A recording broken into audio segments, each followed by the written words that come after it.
हे भगवान, मैंने कौन से पाप किए हैं जो इस तोते से मेरी शादी हो गई। अब मैं क्या करूं, कोई बताओ तो।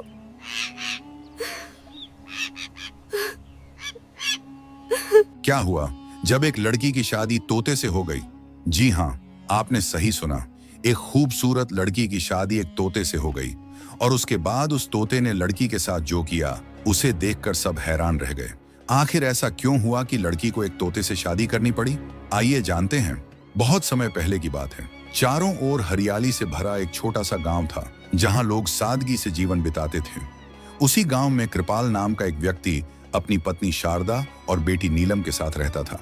कृपाल अपने पूरे गांव में अपनी सच्चाई, ईमानदारी और भले स्वभाव के लिए जाना जाता था। वह इतना सीधा साधा इंसान था कि अगर कोई उससे मदद मांग ले तो वह बिना किसी स्वार्थ के, बिना कुछ सोचे समझे उसकी सहायता करने को तैयार हो जाता। चाहे खेतों का काम हो, किसी गरीब का दुख हो या किसी पड़ोसी की परेशानी, कृपाल हमेशा सबसे आगे खड़ा दिखाई देता था। उसकी पत्नी शारदा स्वभाव से बहुत शांत और सहनशील थी, लेकिन उसका स्वास्थ्य अक्सर ठीक नहीं रहता था। आए दिन वह किसी न किसी बीमारी से घिरी रहती। उनकी बेटी नीलम गांव की सबसे सुंदर और संस्कारी लड़की मानी जाती थी।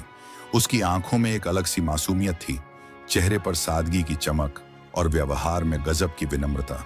वह अपने माता पिता की हर बात मानती थी और पूरे मन से उनकी सेवा करती थी। कृपाल रोज सुबह सूरज निकलने से पहले उठ जाता। हल्की सी चाय पीकर वह अपने खेतों की ओर निकल जाता, जहां दिन भर कड़ी मेहनत करता। इधर नीलम घर का सारा काम संभालती, चूल्हा चौका, साफ सफाई, पानी भरना, पशुओं की देखभाल, सब कुछ वही करती। साथ ही वह अपनी मां शारदा का भी पूरा ध्यान रखती। जब शारदा की तबीयत ज्यादा खराब हो जाती तो नीलम उनके पास बैठकर उनके लिए दवाइयां लाती, उनका माथा सहलाती और उन्हें ढांढस बंधाती। एक दिन अचानक शारदा की तबीयत बहुत ज्यादा बिगड़ गई। उस दिन सुबह से ही वह कुछ अजीब सी लग रही थी। उनकी सांसें भारी थीं और चेहरा पीला पड़ गया था। नीलम मां के पास बैठी थी। तभी शारदा ने कराहते हुए आंखें खोली। नीलम घबरा गई और जोर से बोली, मां, मां, आपको क्या हुआ? आप ठीक तो है ना? उसकी आवाज में डर साफ झलक रहा था। शारदा ने बड़ी मुश्किल से नीलम को अपने पास बुलाया। उनकी आवाज कमजोर थी, लेकिन शब्दों में गहरी चिंता छुपी हुई थी। उन्होंने कहा, बेटी, अब मेरा कोई भरोसा नहीं है। पता नहीं मैं कब तक जिंदा रहूंगी। तू अपने और अपने पिता का ध्यान रखना। यह सुनते ही नीलम की आंखों से आंसू बहने लगे। वह रोते हुए बोली, मां, आप ऐसा मत बोलो। आपको कुछ नहीं होगा। मैं हूं ना आपके पास। नीलम को मां की हालत देखकर बहुत डर लग रहा था। वह तुरंत खेतों की ओर भागी जहां उसके पिता काम कर रहे थे। हांफती हुई वह कृपाल के पास पहुंची और सारी बात बताई। कृपाल सब कुछ छोड़कर तुरंत घर की ओर दौड़ा, लेकिन जब वह और नीलम घर पहुंचे तब तक बहुत देर हो चुकी थी। शारदा इस दुनिया को छोड़ चुकी थी। नीलम यह देखकर जोर जोर से रोने लगी। वह मां के शरीर से लिपटकर बिलखती हुई बोली, नहीं मां, आप हमें छोड़कर नहीं जा सकती। मेरे बिना आप कैसे चली गईं? उस दिन कृपाल भी फूट फूट कर रोया। उसका जीवन साथी, जिसने हर सुख दुख में उसका साथ दिया था, उसे अकेला छोड़कर चली गई थी। घर में सन्नाटा छा गया। वह घर जो कभी शारदा की मौजूदगी से भरा रहता था, अब सूना सूना लगने लगा। धीरे धीरे समय बीतने लगा, लेकिन कृपाल के दिल का खालीपन कम नहीं हुआ। वह रोज की तरह खेतों में जाता, मेहनत करता, पर उसका मन किसी भी काम में नहीं लगता। उसे हर पल शारदा की याद सताती। कभी उसे लगता जैसे वह अभी भी घर के किसी कोने में बैठी है, तो कभी उसकी आवाज कानों में गूंजने लगती। नीलम अपने पिता की हालत देखकर बहुत दुखी होती। वह खुद भी मां को याद करके रोती, लेकिन पिता के सामने अपने आंसू छिपाने की कोशिश करती। एक शाम जब कृपाल थका हारा घर लौटा तो उसका चेहरा बहुत उदास था। नीलम यह देखकर अपने आंसू नहीं रोक पाई। वह पिता के पास आई और बोली, पापा, आप इतना काम मत किया करो। अपनी सेहत का भी ध्यान रखा कीजिए। कृपाल ने नीलम को अपने पास बिठाया और भारी मन से कहा, बेटी, अगर मैं काम नहीं करूंगा तो घर कैसे चलेगा? तुम्हारा विवाह कैसे होगा? यह सुनकर नीलम रो पड़ी। वह बोली, पापा, मैं शादी नहीं करूंगी। मैं आपको छोड़कर कहीं नहीं जाऊंगी। कृपाल ने उदासी भरे स्वर में कहा, बेटी, हर लड़की को एक दिन अपना घर छोड़ना ही पड़ता है। कुछ दिन इसी तरह बीतते गए। फिर एक दिन शाम को कृपाल घर जल्दी लौटा। उस दिन उसके चेहरे पर कई दिनों बाद मुस्कान थी। नीलम ने जब अपने पिता को इतना खुश देखा तो उसे भी अच्छा लगा। उसने उत्सुकता से पूछा, पिताजी, आज आप इतने खुश क्यों हैं? कृपाल ने मुस्कुराते हुए कहा, बेटी, खुश होने की बात है। मैंने तुम्हारा विवाह पास के गांव के जमींदार राजेंद्र के बेटे रणवीर से तय कर दिया है। ये सुनते ही नीलम का दिल बैठ सा गया। उसने धीमी आवाज में कहा, पिताजी, मैंने आपसे कहा था कि मैं शादी नहीं करना चाहती, लेकिन अपने पिता के चेहरे पर खुशी देखकर वह चुप हो गई।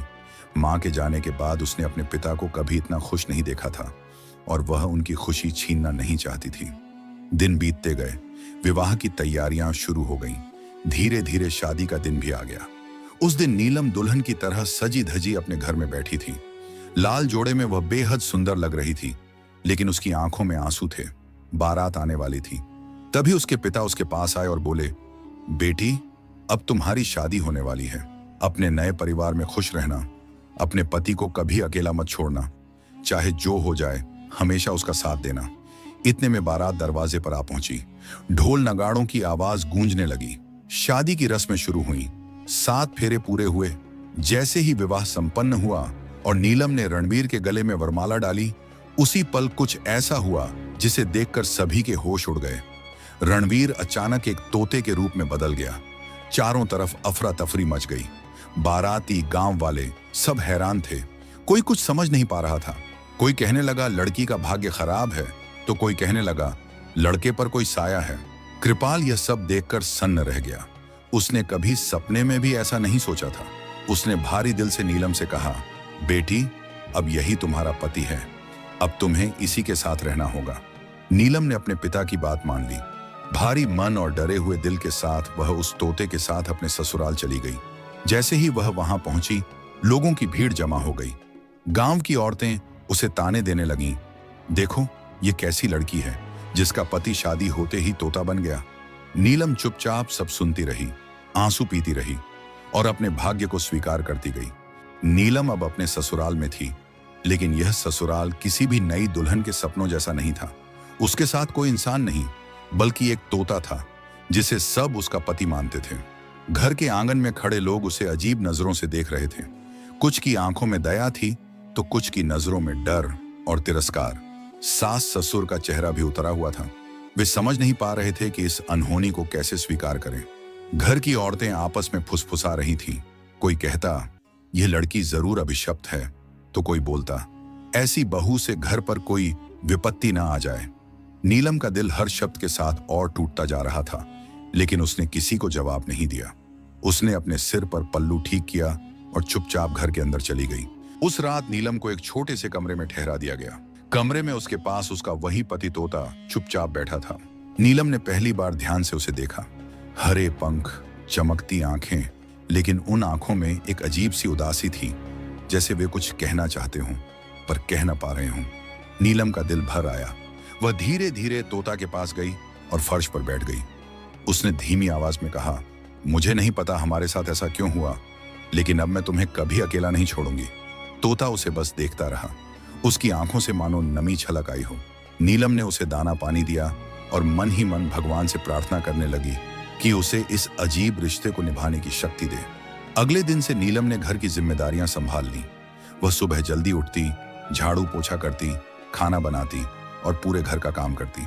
कोई उससे सीधे बात नहीं करता था। जब वह रसोई में जाती तो औरतें चुप हो जाती। कई बार उसे सुनाई देता कि उसकी पीठ पीछे बातें हो रही हैं, फिर भी उसने शिकायत नहीं की। उसे बचपन से ही सिखाया गया था कि हालात चाहे जैसे भी हों, अपना कर्तव्य निभाना सबसे जरूरी है। दिन भर काम करते हुए भी उसके मन में एक ही सवाल घूमता रहता, आखिर उसके पति के साथ ऐसा क्यों हुआ? उसने तो कभी किसी का बुरा नहीं किया, फिर यह सज्जा उसे क्यों मिली? रात को जब सब सो जाते तो वह अपने कमरे में जाकर तोते से बातें करती। वह उसे अपने दिन भर की बातें बताती, अपने डर, अपनी उम्मीदें, सब कुछ। तोता ध्यान से उसकी बातें सुनता, कभी कभी पंख फड़फड़ाता, जैसे कुछ कहना चाहता हो। समय धीरे धीरे बीतता गया। लोग नीलम की मेहनत और उसके धैर्य को देखने लगे। जो पहले उसे ताने देते थे, अब चुप रहने लगे। घर के बुजुर्ग भी समझने लगे कि यह लड़की किसी तरह से दोषी नहीं है। फिर भी उसका जीवन आसान नहीं था। हर त्योहार, हर शुभ अवसर पर उसे अपने अधूरेपन का एहसास होता। 5 साल बीत गए। इन 5 वर्षों में नीलम ने कभी अपने भाग्य को कोसा नहीं। उसने अपने पति को पूरे मन से स्वीकार किया और उसी रूप में उसकी सेवा की। लेकिन उसके मन की जिज्ञासा अब भी शांत नहीं हुई थी। वह जानना चाहती थी कि इस श्राप की जड़ क्या है। एक दिन की बात है, दोपहर का समय था। नीलम आंगन में झाड़ू लगा रही थी। तभी दरवाजे पर किसी के आने की आवाज हुई। बाहर एक सिद्ध पुरुष, एक महात्मा खड़े थे। उनके चेहरे पर तेज था और आंखों में गहरी शांति। उन्होंने धीमी आवाज में कहा, बेटी, मुझे भूख लगी है, क्या तुम मुझे कुछ भोजन करा सकती हो? नीलम ने तुरंत झाड़ू एक तरफ रखी और आदर से हाथ जोड़कर बोली, महाराज, आप अंदर आइए। उसने उन्हें आसन दिया और सादे लेकिन प्रेम से भरे भोजन की थाली उनके सामने रख दी। महात्मा ने ध्यान से भोजन किया। भोजन के बाद उन्होंने नीलम की ओर देखा और पूछा, बेटी, तुम्हारे पति कहाँ हैं? कहीं दिखाई नहीं दे रहे। ये सुनते ही नीलम की आंखों से आंसू बहने लगे। उसने कुछ पल चुप रहकर खुद को संभाला और फिर तोता की ओर इशारा करते हुए बोली, महाराज, यही मेरे पति हैं। महात्मा ने जब तोते को देखा तो वे चकित रह गए। उन्होंने गहरी दृष्टि से उस तोते को देखा, मानो उसकी आत्मा को पढ़ रहे हों। महात्मा ने पूछा, बेटी, यह सब कैसे हुआ? नीलम ने अपने जीवन की पूरी कहानी, शादी से लेकर आज तक, एक एक बात उन्हें बता दी। वह बोलती रही और आंसू बहते रहे। तोते की आंखों से भी आंसू टपकने लगे। वह कुछ कहना चाहता था, लेकिन इंसानी भाषा में बोल नहीं पा रहा था। महात्मा कुछ देर ध्यान में बैठे रहे। उनके चेहरे पर गंभीरता छा गई। फिर उन्होंने कहा, बेटी, तुम्हारे पति पर किसी का भयंकर श्राप है, इसी कारण यह सब हुआ है। नीलम ने हाथ जोड़कर उनके चरणों में बैठते हुए कहा, महाराज, अब आप ही कोई उपाय बताइए। मैं अपने पति को इस हाल में और नहीं देख सकती। महात्मा ने शांत स्वर में कहा, इस श्राप का उपाय वही बता सकता है जिस पर यह लगा है। यह कहकर उन्होंने फिर से ध्यान किया। कुछ ही पलों में एक चमत्कार हुआ। तोता अचानक इंसानी आवाज में बोलने लगा। नीलम यह देखकर अवाक रह गई। उसके मन में आशा की एक किरण जगी। महात्मा ने कहा, अब तुम स्वयं बताओ, तुम्हारे साथ ऐसा क्यों हुआ? तोते ने गहरी सांस ली और बोलना शुरू किया, यह बात आज से 10 साल पहले की है। मेरे पिता गांव के सबसे अमीर जमींदार थे।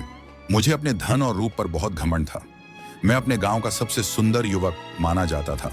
वह आगे बोला, उसी समय हमारे गांव में एक बूढ़ी जादूगरनी अपनी बेटी चंद्रकली के साथ आई। उसकी बेटी बेहद सुंदर थी। एक दिन वे हमारे घर आईं और मेरे पिता से मेरे लिए अपनी बेटी का रिश्ता लेकर आईं। मेरे पिता जानते थे कि वह औरत जादूगरनी है और उसकी बेटी से विवाह होने पर मेरा जीवन सुखी नहीं रहेगा। उन्होंने साफ इनकार कर दिया। पिता के इनकार से वह जादूगरनी बहुत नाराज हो गई। उसने मेरी ओर हाथ उठाकर श्राप दिया कि जब भी मेरा विवाह होगा मैं तोते में बदल जाऊंगा, और अगर यह बात किसी को बताई गई तो मेरी पत्नी भी उसी क्षण तोता बन जाएगी। नीलम सन्न रह गई। उसे अब सब समझ में आ रहा था। तोते ने आगे कहा, मेरे पिता को उस श्राप की सच्चाई पता थी। इसी डर से उन्होंने किसी को कुछ नहीं बताया ताकि तुम सुरक्षित रह सको। ये कहते हुए तोते की आवाज भर्रा गई। आंगन में सन्नाटा छा गया।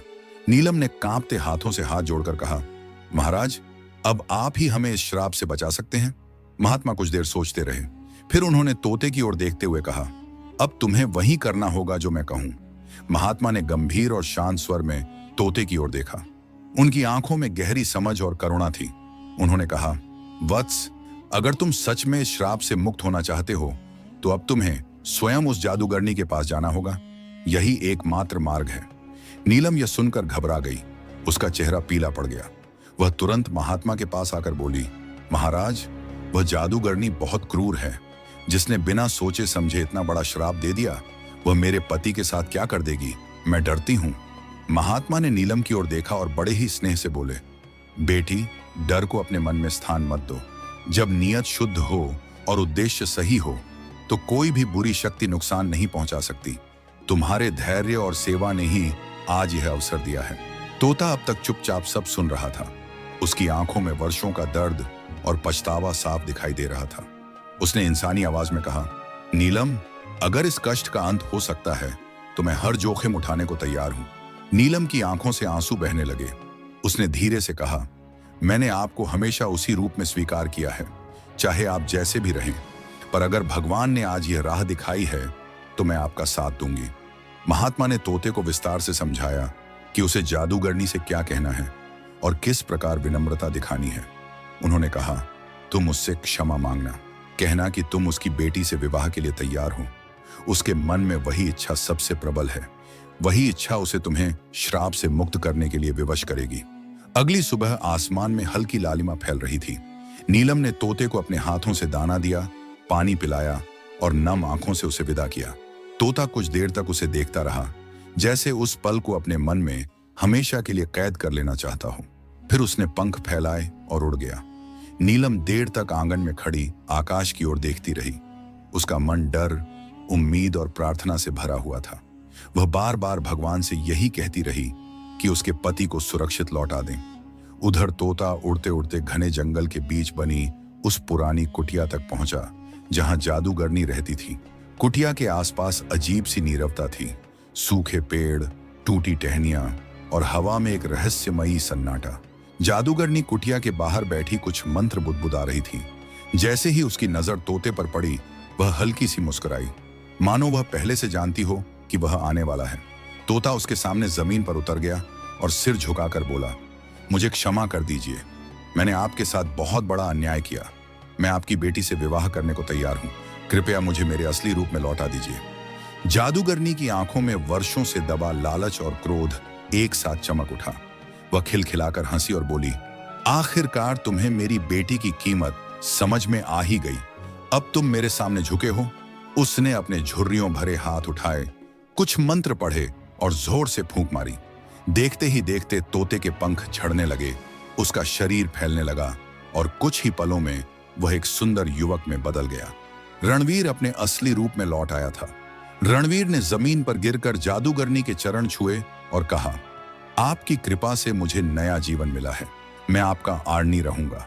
फिर उसने साहस जुटाकर कहा, मैं आपकी बेटी से विवाह अपने घर पर करना चाहता हूं, ताकि मेरे माता पिता भी इस विवाह में सम्मिलित हो सकें। जादूगरनी अपने मन में जीत की भावना से भरी हुई थी।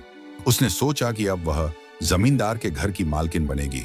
उसने रणवीर की बात स्वीकार कर ली। वह अपनी बेटी चंद्रकली को लेकर उसके साथ चल पड़ी। उधर महात्मा ने रणवीर के घर पहुंचकर घर के चारों ओर मंत्रों की तैयारी शुरू कर दी थी। उन्होंने मुख्य द्वार पर एक अदृश्य रेखा खींची, जो साधारण आंखों से दिखाई नहीं देती थी, लेकिन उसमें शक्तिशाली मंत्रों की ऊर्जा भरी हुई थी। नीलम चुपचाप एक कोने में खड़ी सब देख रही थी। उसका हृदय तेजी से धड़क रहा था, लेकिन उसे अपने विश्वास पर पूरा भरोसा था। कुछ देर बाद रणवीर जादूगरनी और उसकी बेटी के साथ घर पहुंचा। जैसे ही उन्होंने द्वार लांघा, अचानक तेज हवा चली। घर का वातावरण बदल गया। जादूगरनी कुछ समझ पाती, अगले ही क्षण वह और उसकी बेटी दोनों तोते में बदल गईं। वे पंख फड़फड़ाते हुए आकाश की ओर उड़ गईं और कुछ ही पलों में आंखों से ओझल हो गईं। घर में कुछ क्षणों तक सन्नाटा छाया रहा। फिर नीलम की आंखों से खुशी के आंसू बह निकले। रणवीर ने उसे गले लगा लिया। वह भावुक स्वर में बोला, नीलम, अगर तुमने 5 साल तक मेरा साथ न दिया होता, अगर तुमने मुझे इस रूप में स्वीकार न किया होता, तो आज यह संभव नहीं था। नीलम बोली, पति का साथ देना ही पत्नी का धर्म होता है। मैंने वही किया। दोनों महात्मा के चरणों में गिर पड़े। रणवीर ने हाथ जोड़कर कहा, बाबा, आपने न केवल मुझे श्राप से मुक्त किया, बल्कि मेरे जीवन को सही दिशा दी। महात्मा ने दोनों को आशीर्वाद दिया और कहा, जहां प्रेम, त्याग और विश्वास होता है, वहां कोई भी श्राप टिक नहीं सकता। कुछ ही दिनों में पूरी सच्चाई गांव वालों के सामने आ गई। जिन्होंने नीलम को ताने दिए थे, वे शर्मिंदा हो गए। वही लोग अब उसकी प्रशंसा करने लगे। रणवीर और नीलम का विवाह दोबारा विधि विधान से हुआ। इस बार कोई भय नहीं था, कोई अभिशाप नहीं। पूरा गांव खुशियों में डूब गया। इसके बाद दोनों सुख और सम्मान के साथ जीवन बिताने लगे। यह कहानी वर्षों तक लोगों की जुबान पर रही। एक ऐसी लड़की की कहानी जिसने तोते को भी पति मानकर निभाया और अपने प्रेम से भाग्य को बदल दिया।